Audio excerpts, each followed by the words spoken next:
Hello, hockey players. Brent McKenzie here from Precision Fitness and Performance Center, along with Jason Williams of PhD Hockey Essentials. This week in episode 3 of our video series, we begin to incorporate link system movement patterns to build off of our foundations established in episodes 1 and 2. Remember to emphasize strict form and technique even as we progress to these advanced exercises. We have the rotational ball throw. Excellent exercise for rotary power development. Here, Jason is loading up the legs with ball coming over the right hip, exploding through and driving that ball into the wall. As he switches sides, again, we're just going to take a look at the knees. We take a look at the weight distribution. Everything should be reverting back to fundamental pattern development. Fundamental movement skills, dropping down low into the squat, exploding through the legs, the core, and the arms as a link system exercise. We can also do this exercise as a non-release pattern. So you're still adding that rotary, that quick explosive motion through, but if you don't have a wall to throw against, it's gonna be pretty tough unless you wanna chase your ball down the yard every 10 seconds. So with this specific exercise, you can use a backpack at home, you can use a big rock lying around the backyard. And again, please be safe when doing any of these activities, but it's a great way to still add in that rotary movement without necessarily having to release the ball. Here we have a standard side bridge hold.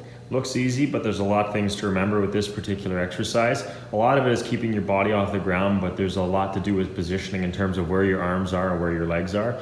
Elbow should be directly underneath the shoulder. Arms should be bent at approximately 90-degree angle with your chest and shoulders up.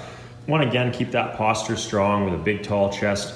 Glutes activated if you can. You want to think like you're driving through the ground with your feet and with your elbows. It's very easy to hold yourself and just think of nothing else, but if you think of muscle contraction in this particular pose, it is going to make things more challenging. To advance this exercise, we can add a knee drive. So here, Jason will start tucking his knee directly into his chest. Again, core strong, chest stays tall, and we're avoiding rounding or falling forward through the movement. To further advance the exercise, we can bring in what's called a side plank starfish. Extending and abducting the leg away from the body, keeping the core strong. Again, a little bit of a glute activation, so squeezing that right butt cheek as he extends. So we'll complete this exercise with a few amount of reps, and then we'll flip his body over and we'll fire some off on the other side. Next, we have a alternating Superman. So in this position, what we're looking for again is what you pretty much see in a standard starting push-up position. Hips square, shoulders square, elbows tight to the body, nice strong core, glutes activated. Once we set the standard foundational position, we start into the alternating arm and leg. So in this position, Jason is basically alternating left arm and right leg, and he's added a push-up to the equation as well to make it more challenging. So as Jason's extending, left arm, right leg, right arm, left leg, keeping that core strong and ensuring in those positions that he is staying square to the ground, tall posture, and he's not rolling those hips. It's very easy to get to that top position and find your body rolling right and left. Take that opportunity at the top to pause and correct yourself as square to the ground as possible. Here we have a box step off. So before advancing into plyometric activity, one of the biggest things that we want to focus on is proper landing, fundamental landing skills.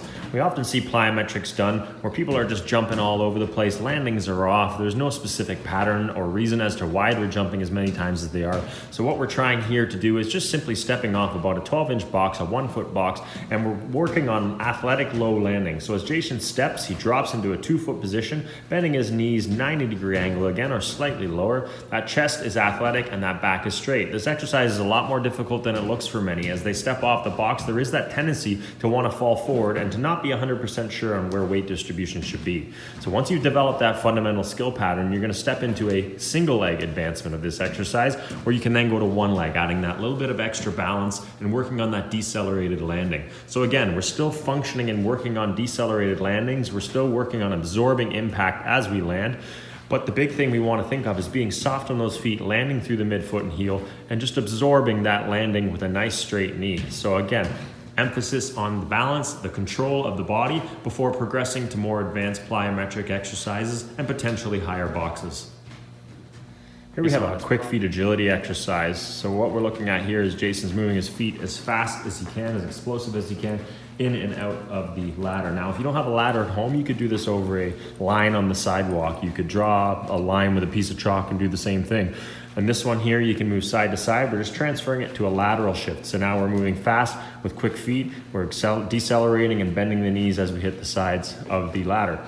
To make this one a little bit more advanced, we can go to a single leg hop. Now we start adding balance, proprioception, stability, and control. So again, working a little bit on those decelerated landings, Jason's switching legs to ensure that we've got both sides. And again, keeping in mind all of the fundamentals that we developed up to this point to allow us to get here.